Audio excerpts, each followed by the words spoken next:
Sarah and her husband, Daniel, moved into the old Elmwood Manor, they dismissed the town's whispers about the house being haunted. It was an incredible deal, too good to pass up. The previous owners had fled overnight, leaving everything behind, but Sarah was eager to start fresh. The first night was quiet, but strange things began happening soon after. Doors creaked open on their own. Shadows moved in the corners of her vision. The air always seemed unnaturally cold, no matter how high they turned up the heat. Then Daniel started changing. At first, it was small things. He'd stare off into space, unresponsive for minutes at a time.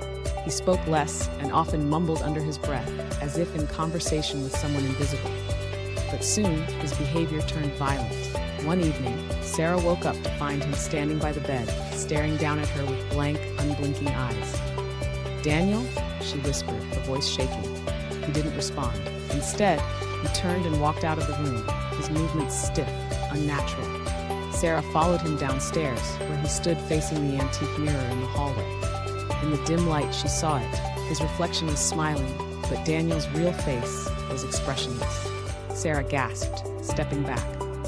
The grin in the mirror widened unnaturally, stretching beyond what a human mouth could manage. Then, the reflection moved before Daniel did, tilting its head and whispering something she couldn't hear.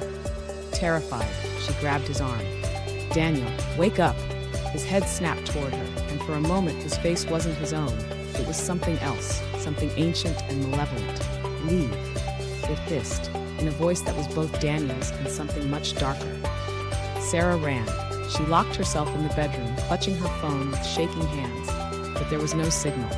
From outside the door, she heard footsteps, slow, deliberate, then a soft tapping. "Let me in, Sarah." It was Daniel's voice, or at least it was trying to be.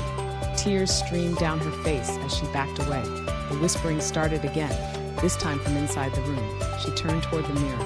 The reflection of Daniel stood there, grinning, but the real Daniel was still outside. The lights flickered.